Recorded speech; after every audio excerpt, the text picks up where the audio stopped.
और बीजेपी के निवर्तमान प्रदेश अध्यक्ष दीपक प्रकाश ने कहा है कि जब उन्हें पार्टी की जिम्मेदारी मिली उस वक्त सबसे अहम था कार्यकर्ताओं में उत्साह लाना और उन्हें खुशी है कि वे इस काम में 100% सफल रहे। उनसे बातचीत की है हमारे संवाददाता जलाल ने। 2019 का वक्त भाजपा के दिवंगत नेता लक्ष्मण गिलुआ प्रदेश के अध्यक्ष थे। उनके नेतृत्व में चुनाव लड़ा गया। पार्टी ने काफी रणनीति बनाई, काफी कोशिश हुई, लेकिन सत्ता में वापस भारतीय जनता पार्टी नहीं आ पाई। उसके बाद फरवरी 2020 में भाजपा के वरिष्ठ नेता दीपक प्रकाश को पार्टी की कमान सौंपी गई। पहली जिम्मेदारी थी कि कार्यकर्ताओं के मनोबल को कैसे वापस लाया जाए। मरांडी के साथ आपके संबंध, मुझे जो जानकारी है कि लगभग 25-26 सालों का है। भाजपा आला कमान के इस फैसले को आप किस रूप में लेते हैं? आपके सक्सेसर बाबूलाल मरांडी बनाए गए।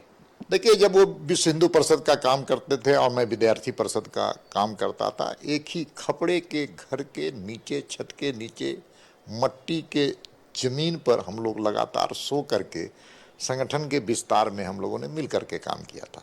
संघर्ष भी साथ किया। भारतीय वनांचल समिति हो, वनांचल समिति के अध्यक्ष भी थे, तो मैं वहाँ प्रदेश का पदाधिकारी रहा हूँ। लगातार उनके साथ मेरे संबंध मधुर और अच्छे रहे हैं। मुझे विश्वास है पार्टी के जो निर्णय है, केंद्रीय नेतृत्व का जो निर्णय है, वो बहुत ही सोच समझ के एक रणनीति के तहत किया गया है।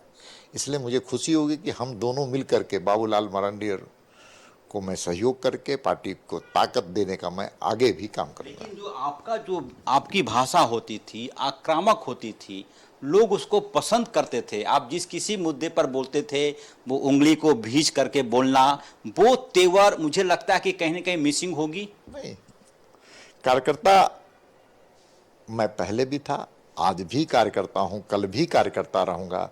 और राज्य सरकार के एक भी दमनकारी नीतियों के खिलाफ जिस प्रकार से मैं पहले आंदोलन करता था, मुझे विश्वास है कार्यकर्ता की हैसियत से उन सारे मुद्दों को उठाऊंगा और सरकार के जड़ को हिलाने का, मैं राज्य की सरकार की जड़ों को हिलाने का काम करूंगा। आपको विश्वास था? एक चर्चा तो हम लोग भी करते थे कि हो सकता है कि आपको कंटिन्यू करा दिया जाए, क्योंकि फरवरी में आपका कार्यकाल विधिवत समाप्त हो गया था।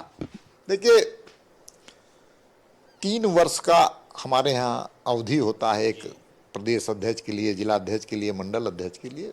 उससे मैंने काफ़ी 5 महीने हमने और सेवा देने का काम किया है। मुझे खुशी इस बात की कि हमारे जो सक्सेसर हैं बाबूलाल मरांडी अच्छे हैं, बेहतर हैं, और हम सब मिल करके एक साथ केंद्र सरकार की उपलब्धियों को ज़मीन तक पहुंचाएंगे और साथ साथ राज्य की सरकार के खिलाफ मिल करके संघर्ष करेंगे, लड़ेंगे।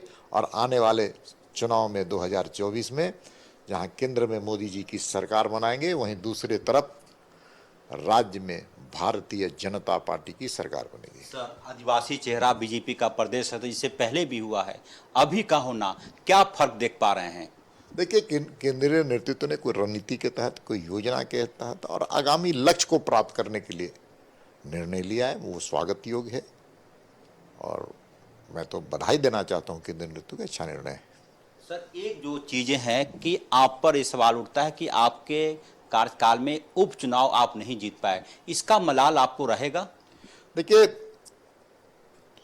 जब 2020 में मैं अध्यक्ष बना, उसके तुरंत कुछ ही दिनों के बाद कई जगह पर चुनाव हुए और उस वक्त कार्यकर्ता भी में निराशा थी, जनता में भी उतनी राज्य सरकार के खिलाफ जन आक्रोश नहीं था। तीसरी बात है, फिर भी मैंने 2019 के चुनाव में, विधानसभा के चुनाव में जितने वोटों से हम हारे थे, कहीं पर 35,000, कहीं 21,000, उनको, उस अंतर को कम करते हुए कहीं 3,000, कहीं 5,000 से ही हम हारे। वो हारते हारते जीते, झारखंड मुक्ति मोर्चा के उम्मीदवार, हम जीतते जीतते हारे, यही अंतर था। और दूसरे, राज्य सरकार की जो मशीनरी रही, वो पूरी तरह से उसका दुरुपयोग किया गया। हम जैसे लोगों पर भी देशद्रोह का मुकदमा उसी समय लगाया गया। जाननी चाहिए कि दीपक प्रकाश ने जो लंबी लकीर खींची है, उस लकीर को मिटाने में इनके नए सक्सेसर सफल होंगे। कैमरामैन अभय के साथ अजय लाल, न्यूज़ 11, रांची।